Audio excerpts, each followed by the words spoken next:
of the world.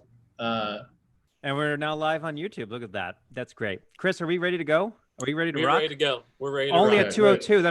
That only took on 90 to 120 seconds. All right, let's get going on the YouTube and TechCrunch live stream with Jonathan Lehr of Workbench. So I'm Danny Creighton, a managing editor. Partner with me is Alex Wilhelm out of Providence, Rhode Island. Alex, welcome. Hey, I love doing these. I'm glad we're here. It's Monday. I'm caffeinated, and we have John, so it's going to be a good one. It's going to be great. So John has been a longtime leader in the enterprise investing space here in New York City. He was a co-founder of Workbench, which I believe, correct me if I'm wrong, it started as just a co-working space, and then it evolved into a multi-stage kind of fund over the years. Is that about right? Generally, in our earliest days, we were kind of stealthy with a $10 million proof of concept fund, and then we kind of became more public with it. And now we're primarily a fund, but we still do have a community workspace. And fantastic. And then John also runs one of the largest tech meetups here in New York City, the New York Enterprise Tech Meetup, where I was fortunate to, I guess I hosted a panel on FP&A systems, so financial planning and analysis SaaS systems, which Alex has given me a look, but this is the future of enterprise tech. This is what we're going to talk about. And if you're not interested in FP&A and all kinds of other sub-verticals of the enterprise SaaS world, you're probably in the wrong conference call, and you better find Elmo on HBO for this afternoon. Alex, go for it. I like enterprise SaaS, but even I find FP&A a little bit dull. Like, if I'm being totally honest. And you found a way to make it fun. I just walked around until we found it. So super excited. We're going to talk a little bit on the call today around the investment climate, for particularly in the SaaS enterprise space. What does seed look like given the market today? And of course, taking questions from the audience. You can ask questions on Zoom using the Q&A feature here. And if you're also on Twitter, feel free to tweet at me or Alex or John, and we'll sort of include it in the conversation. But let's just start, kind of set the scene for us, John, on where things stand for you. Like, what are you seeing in the marketplace today? How are you sort of approaching the situation with your portfolio? Yeah, sure thing. So for the one-liner of context on us, at Workbench, we're an enterprise VC fund. Our whole team is based in New York City. We do invest across the country with an emphasis on New York, which represents 70% of the portfolio. And our sweet spot for investing is what we call seed 2. So it's usually when a company has raised $2.5 to $3 million as a live product, but doesn't necessarily have traction yet on the go-to-market front, because with our enterprise focus, deals can take 12, 18 months even. So we love getting in before that Series A, which today is like $15 to $20 million. So what we're seeing on the earlier side of the spectrum, really looking at seed and even seeing what friends are doing in the pre-seed world. No one can say business as usual today, but I think that a lot of people still have powder in their seed fund. I think that seed and pre-seed funds have been used to historically doing deals over Zoom at a pretty rapid pace. I mean, you see those kind of annoying people on Twitter saying, I met a guy 5 minutes later, I signed a term sheet. So I think that has hopefully slowed down a little bit, but great deals targeting enterprise opportunities are still getting done. We still are active. We actually are closing a deal today, but in full disclosure, it's a founder we've known for 5 years in a space that we've researched for over 12 months. So that's one where, because of our thesis-driven nature, which we can get into, there's always opportunities that we're looking at where we're starting to see a little bit of a bottleneck at Series A. I'm just kind of curious about the seed 2, and I want to go back to that because it's a fascinating place to invest. Do you have an ARR threshold you tend to shoot for those companies, or does it kind of vary based on how mature they are? Yeah, so our tagline on the seed 2, and my co-founder Jess has a great post on our blog about it, is that we're proud because we have a deep corporate network that we leverage as part of diligence. We actually invest ahead of oftentimes ARR. So as long as we have a thesis and they have a live product, we can put it in front of our corporate network for diligence. And that's our way of investing ahead of other people who rely on pure metrics-based approaches. I got it. So you get kind of feedback from the field, and that's more important to you than plus or minus 50K in ARR or whatever. Exactly. Okay, lovely. And then, please, Danny. No, I was going to say, I mean, you emphasize kind of the thesis-driven development. I'm curious, like, you know, obviously theses take a long time to sort of build up. You spend a lot of time research or evaluating the market, and then this massive thing happens right in the last couple of weeks where all of a sudden out of nowhere you have this discontinuity. There's a complete change in the market. How do you sort of, you know, are you still doubling down the same theses? Do you put some of them on a hiatus and say, hey, we're just going to wait 6 to 12 months to see what happens next? How do you approach that? So the 4 areas we're investing in are AI, ML, cybersecurity, future of work, and cloud native infrastructure and dev tools. I would say it really is dependent on the category and what the thesis is. Many of them are still active today. I mean, the company we just invested in is in the application modernization space. And this company in particular is really helping move Fortune 500 companies to the cloud. So we've actually heard from a lot of corporates in our network that tools that can increase that velocity are actually going to be needed more in this environment. Now, look, there are a lot of SaaS companies that do things that may be seeing hits in the HR space, for instance, as people are doing layoffs or whatnot, and maybe some of the perks may be cut back. But we have a company in the future of workspace, Spring Health, that's a mental benefit, precision mental health benefit for Fortune 500 employees. They've seen unprecedented inquiries about customers signing up because, look, in addition to the health pandemic going on and the economic issues, there's a potential mental health crisis looming as well, with everyone working from home, juggling unemployment at highs. So I'd say it's pretty case by case in terms of the thesis, but we are taking a long-term view. So we're trying not to let a momentary, and I hope it's, let's say, a sharp V return in the economy. We're trying not to let that impact our broader thesis development. Mm-hmm, mm-hmm. Well, certainly. I mean, I was reading this weekend that COBOL developers, which actually develop a lot of the unemployment systems for New Jersey and other large states, are suddenly in high demand. Which, you know, you're a longtime enterprise exec even before you got into investing, and so I'm sure you can appreciate some of the stuff on COBOL. Talk just so I understand though, this application modernization sort of thesis. What does that exactly mean? Yeah, so right now, as much as cloud has sort of proliferated in the SaaS world and everyone's using a million SaaS tools, if you actually look at the underlying infrastructure that powers Fortune 500 companies, and especially a lot of the heavy consumers like financial services, pharma, and media, are actually not on cloud infrastructure as much as you think they would be. So yes, they've tested new application development in AWS, in GCP, and Azure, but for a lot of applications that maybe not be as old as COBOL applications, but a lot of Java.NET applications that were developed 20 years ago. For anyone that knows Office Space, by that Milton in the basement who has since left the firm, how do you actually understand, can I decommission this? Can I lift and shift it? Do I rewrite it? And this is actually a source of a lot of angst for a lot of corporate executives, because every year the maintenance alone is extremely expensive. And it also holds back from having the agility of cloud and whatnot. So we spent a lot of time with executives, both from infrastructure as well as application development teams and architecture teams, understanding exactly where the pain point lies. Because in this particular case, there have been solutions in the past, and a lot have been services driven. But where we're investing is really in a tool that's able to productize it and really enable the efficiencies of software margins. Mm-hmm, mm-hmm. So Alex, these big companies that are pretty well trapped in the past, I mean, what's the time frame like to get off all these legacy systems onto more modern software? Because I've been hearing about the cloud migration since I was like in utero, and we're not done yet, and that's okay. But what I don't have a good grasp on is the rapidity at which the changes you're talking about are happening. So is this a 5-year window we're talking about, or is this more like 15, 20 years to get rid of the last bit of spaghetti code stuck in a server in the basement?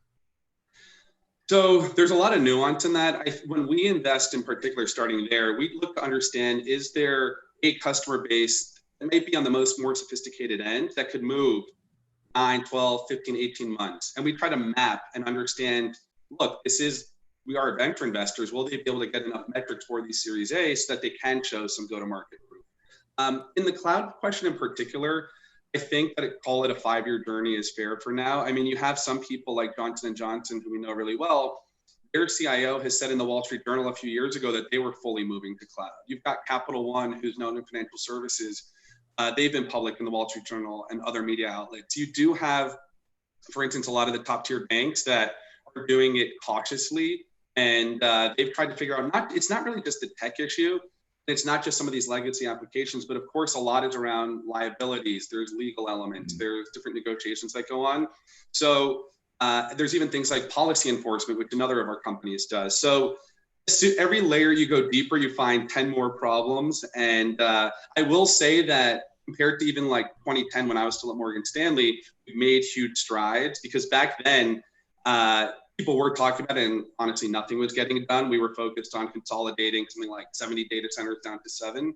But with the rise of technologies like Kubernetes, with VMware buying Heptio, and with people seeing a need, right? The biggest thing here is going to be that Fortune 500 companies in this work from home environment, in this focus on really developers being distributed, how can they applications developed rapidly? How can they serve their customers? And cloud's going to be integral. So you can bet that that's going to be, as we come out of this, a top initiative from a lot of boards for their companies. So I want to follow up. I mean, obviously, I think, GitLab is a good example of a company that, is both remote native itself as an organization, but also trying to empower a lot of that stuff. So it's interesting to also see, like, look, you have the repositories and the data in the cloud, but now the workflows need to actually move that, and you're not stuck in the IDE, you're not stuck in, code reviews, which in a lot of organizations are still live.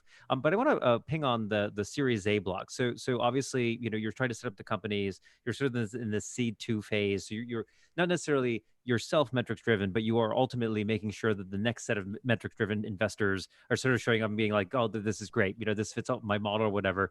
Yeah. But what's sort of happening now in that space? So, your companies are coming up, you're trying to look at the Series A, you're talking to these investors, what are they sort of saying about what they want to see today?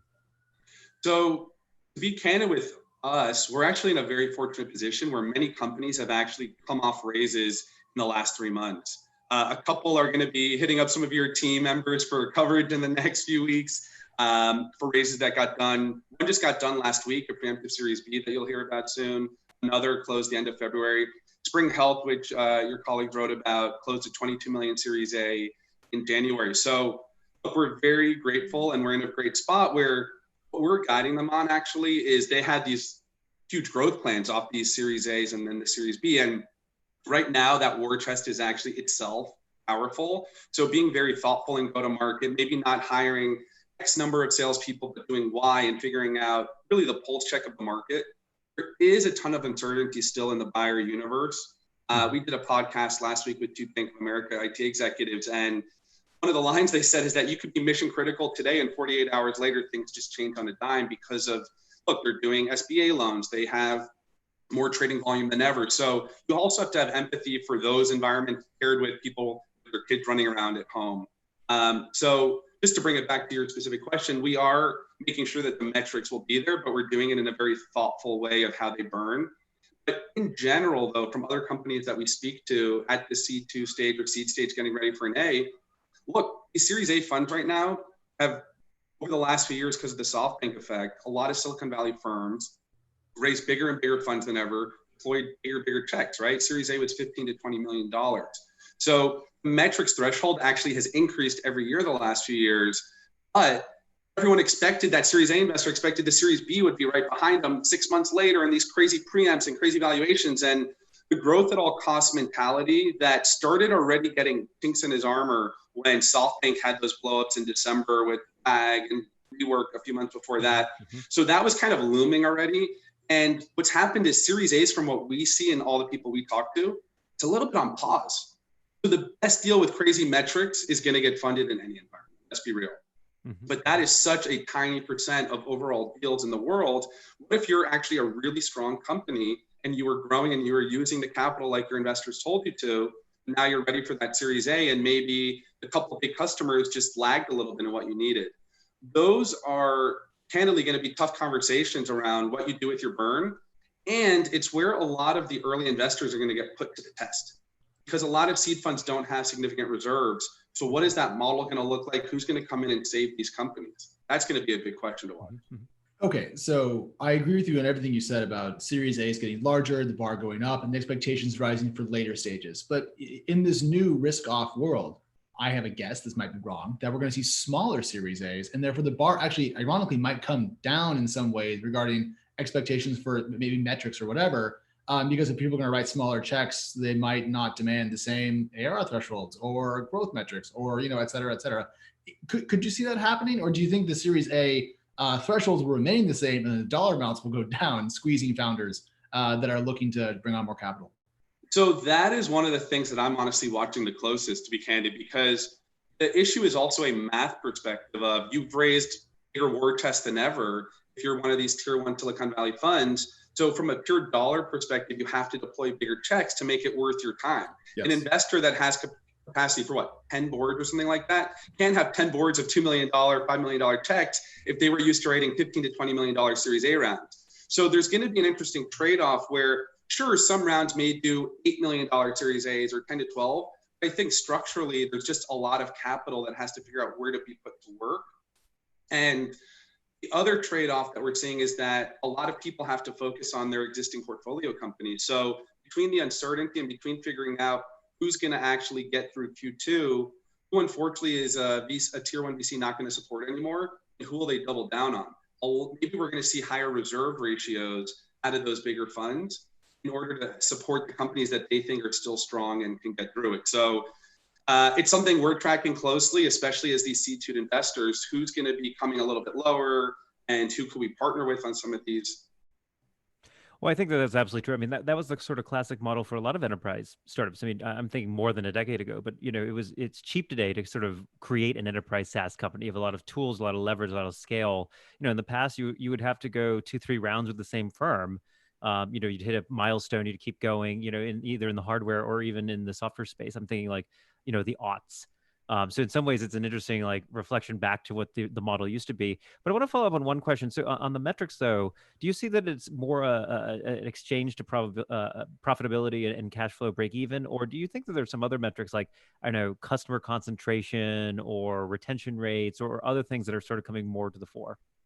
Yeah, so I think it depends if you're targeting SMBs or enterprise. We have a couple of companies that are, at the end of the day, tech companies may be their first customers, but it's really a 4 to 500 play. And 2 of our recent raises that got done weren't with your typical Series A metrics, so to speak, that you would read about on any SaaS blog. So this comes back to the point that I think the opportunity for 4 to 500 is bigger than ever. And if you could use your seed capital to build a product that is fully modern, solves a customer pain point in a massive market, VCs can kind of look ahead and bet ahead of metrics. I do think, though, that we've seen over the last few years in these glory days of venture and SaaS, it used to be the kind of joke. It's like, oh, you're just a YC company selling to another YC company. I think the SaaS universe has expanded so much that you don't have to be snarky when you say it anymore. There is a market of selling to other SMBs. What's going to happen, though, for people that really were building a more consumerish, SaaS-friendly offering that is going to see a lot of their companies just go bankrupt? No one in the last 10 years has had to go through that since the financial crisis. So for us, we've always been 4 to 500 heritage because it's our strategy. We're never going to outmodel someone with SaaS metrics, and we're not going to play the game running around Silicon Valley outpricing people. Our strategy has always been, we're ex-IT people ourselves. I used to work in IT at Morgan Stanley. My co-founder, Des, is ex-Cisco. Our colleague, Kelly, the Forrester analyst, right? We're the nerds that no one wanted to talk to, but we have that domain expertise. And hopefully you can tell the passion for enterprise software. So when we go talk to our corporate network, we can surface these pain points that are going to be massive, and they're going to be here for a while, and they're felt cross industry.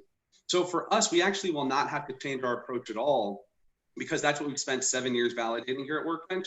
But we are watching closely for these SaaS companies who can grow up, so to speak, and actually solve the 4 to 500 problem and make sure that their product meets SOC 2 audits and has necessary security and scalability requirements that if you've never spoken to a Morgan, a B of A, a J&J, your jaw's gonna hit the floor when you actually realize the requirements and the amount of legacy spaghetti stuff that you're gonna have to integrate with, that you just thought the world is all rosy and sassy. So it's gonna be interesting to see how these next few months in particular play out. That's the best phrase I've ever heard. Legacy spaghetti is like the enterprise version of M&M. Like, I'm very impressed with that. I think there's a great restaurant name there. There's a startup idea right there. Sassy. You have a question, Alex, or you want me to follow up? No. Can I just do one more? Please. A few minutes ago, you talked about portfolio concentration and people kind of focusing in-house versus looking externally for more opportunities. Hearing this from a couple of VCs, I'm kind of curious from your personal time perspective, what % of your effort is currently going into supporting portfolio companies you've already put checks into? Like, is it 80% versus, going outside? Well, not outside really, but like digitally going outside and looking around, meeting new people, new companies, and trying to find new places to put fresh capital. Yep. So we're in a fortunate position where we still have bullets left in our fund. So we are actively looking at deals. And the thing that we do the most, though, is spend time with our corporate network within that diligence framework of sourcing and evaluating. So we're still talking to corporate, we're still validating problem points. And then my colleagues, Kelly, Priyanka, Des, me, we're all meeting new companies. I mean, we're juggling Zooms.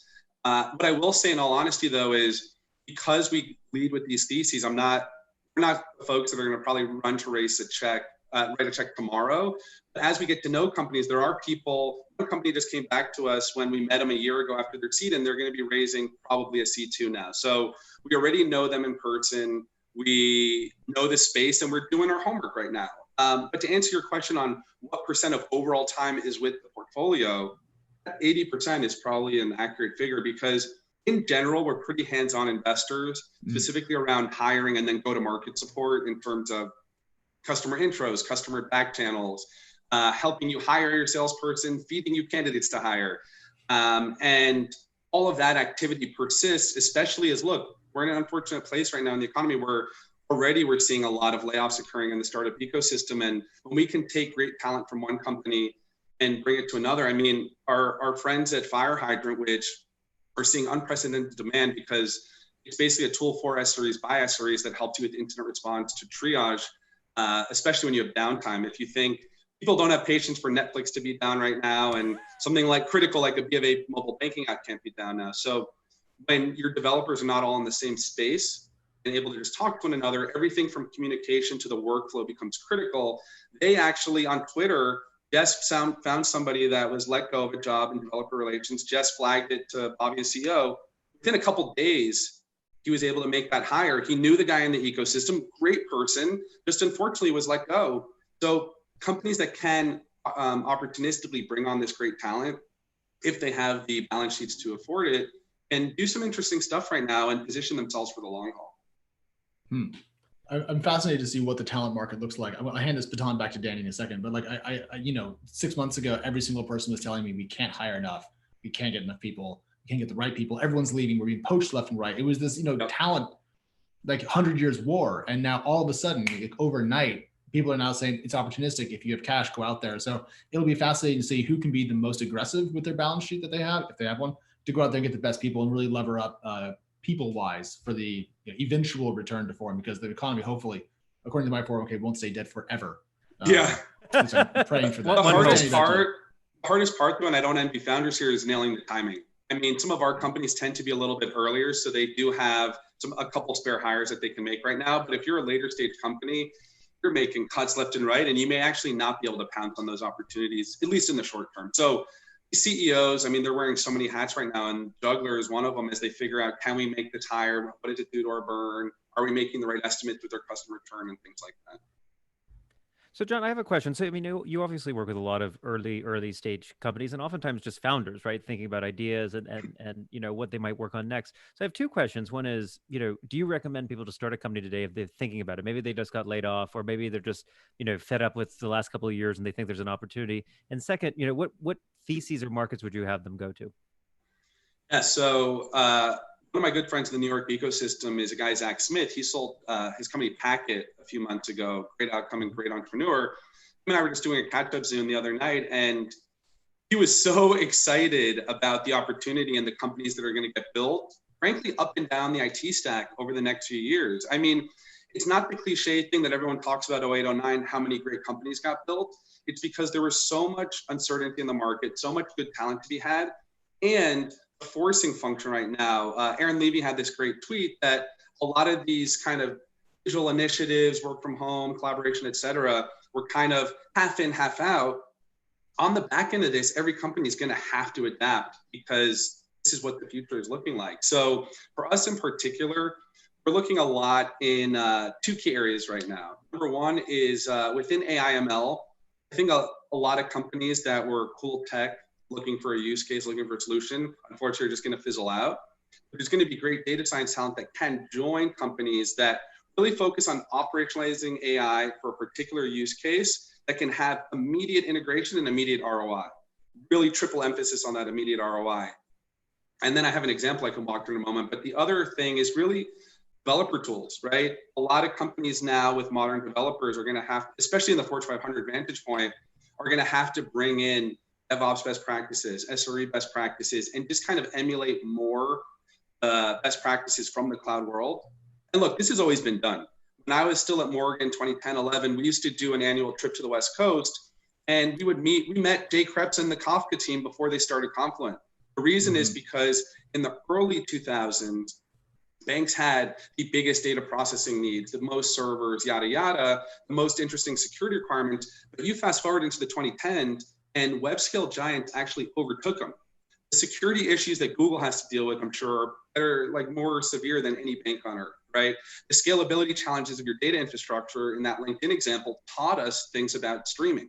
So I do think that in this next wave of the 2020s now, we're going to go through that next shift on the infrastructure side and on the developer side.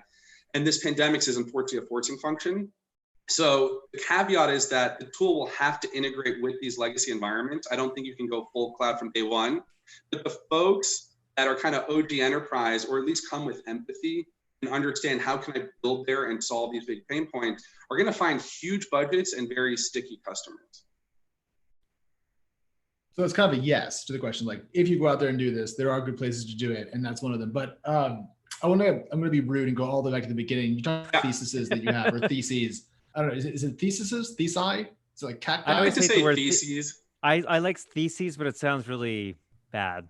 It's borderline. You have a number be of very areas careful with your THs and Fs, but there you go. Well, look, you have a number of areas of investment focus. How about that? There you go. And I wanted to bring this up earlier, but didn't really fit in the conversation. You mentioned a number of things, like 8 different places where you invest. It felt like it was almost like a very large bucket that you were putting money into. Sure. So at some point, are you still thesis driven if you have that many different places you can put capital? And I want to push this because I don't disagree, but it feels like you almost have to be unfocused to have that many areas of interest. Yeah, no, it's a great nuance. So our team splits our times at a high level, right? I'm the AI/ML guy. Jess covers future work, and Kelly is security and kind of cloud native. So you could say AI/ML is like the biggest thing on earth, sure. But the way that we actually break down our theses and our investment research is not just the market, but also the timing nature of it. So a big activity that we do every single quarter, and we're about to experiment with our first Zoom one, is the last 5 years, we bring together 20 executives cross industry for a machine learning roundtable. These are not CIOs because they don't spend money, but they're actually 1, 2, 3 levels down where they have a pain point. They're the experts in their field and they have budget dollars to spend. So if you look back to 2017, the big topic of conversation then was, hey, how do we even hire a data scientist, right? Google, Facebook are taking all the talent. And at the session where, look, we're doing it to be value add people, it doesn't help us with the thesis at all. But people were sharing notes of how they position themselves, yada, yada. Fast forward to the next quarter, they said, hey, we hired these data scientists, but they're having trouble getting models into production. How do we focus on model deployment? That's an area where we're the only VC in the room. There's no startups there. We start taking copious notes and doing research around model deployment. We then spoke to every single one of those people and then some in our network. And then we were able to figure out, hey, this is actually a very topical pain point. Companies are going to face this across the Fortune 500. We found a company, Algorithmia, where the founder, Diego, had great experience, great product for model deployment. And boom, we invested there. And the next quarter was, hey, how do we get clean data? We have 50 ERPs in our supply chain group. How do we integrate that? And then in a quick way, get this to our data scientists to do the work, right? That led to an investment in a company, Datalog, that focuses on data process automation. I could go on, but the next one was around model explainability that led to a company, Arthur. So it's using that overall topic like AI and then drilling down into topical pain points where, again, timing and budget dollars are going to be spent so that as VCs, we don't get too ahead of the curve and we could find the right investments. You're making VC sound like actual work, which I don't think is, that's counter narrative to what I've been told or what I've seen in Silicon Valley. That is the best compliment that we get from our LPs actually, because we're emailing them at all hours of the day. And me and my co-founder, Jess, we joke all the time. We're like, are we doing this wrong? But the good news is we're enterprise enthusiasts. We love what we're doing, but between work with portcos and work with corporates, we're passionate, but we work our butts off. So you are right. Those insights don't come for free. Yeah. I was going to say, Alex, I mean, they do have work in the name, right? So it's a dash. It's a work dash bench. So, but bench implies sitting down, which is restful. I don't know. I mean, I didn't want to read too much into the name. But John, so I want to focus a little bit on the data science side, because I find this stuff super fascinating. And I think, we've seen, Scale.ai and a bunch of other companies kind of get to really large scale. But what's sort of the next phases there? Like, who are the kind of leading customers from your perspective who are saying, hey, right now in 2020, this is like the key challenge in AI ML that's coming up? So is the question, who are the customers that are saying that, or is the question? The customers who are saying that today, like who are the industries who are kind of setting the tone there? Yeah, so for us, the three main industries we spend time with are financial services. So that includes big banks, it includes regional banks, European banks, and then insurance companies, uh, pharma companies, healthcare space, and then media. And what's interesting and why, getting back to Alex's point, we do so much work is that one company could actually need something for model deployment, but then not want explainability yet. Or another one could be focused on data process automation, but not want the other thing. So I always like to use the word tentacles because within the companies in New York, it's accurate, Alex. We have so many different touch points because those people are the budget owners, and there's various sophistication levels, there's various priorities. So a large part of our work is understanding the now factor of, all right, you said you need this, but do you really? What project is this tied to? And we're doing a ton of that back channel work on behalf of our companies so that when we make intros, it's to the right person at the right time. And they're not getting put on some innovation team that's going to waste their time, or frankly, a group that means well, but may not actually have budget authority and power to act. So there's no one size fits all answer that X industry needs data science. It really is about talking to everybody in those three early adopter groups. I will say though that things like retail sound cool, but between their earnings pressure that they face and the blackout periods just during the calendar year, we actually have not found them to be good buyers of enterprise software. Telco is horrible to deal with unless you have a good reseller partner. Sorry to our Verizon corporate overlords. Yeah, I know. Like, do you recall who owns TC? Sorry about that. No, come talk to us, and we'll help you engage better with startups. I hear 5G and AI is really hot these days. Yeah, big deal. But another one like manufacturing, they come to us all the time with different questions, but internally they can't actually move. So we actually do a lot of blocking and tackling on behalf of our companies because every day your net burn is ticking. And you're a seed-backed company, C2-backed company, and we want to make every customer interaction really optimized for them. Okay, I don't know how much time we have left, Danny, so cut me off if you need to, but I want to talk a little about fund size. Because you raised a $10 million fund. You called this like you're early on, like figuring things out from earlier. Concept. Yeah, there you go. And then you had a $47 million fund back in 2018, Workbench Ventures 2, innovative name, just fantastically created. Right. You have a couple bullets left, you said earlier on. I'm curious how much capital you have left, and then if your fundraising goals or hopes have changed now that the world has gone from, risk on to risk off.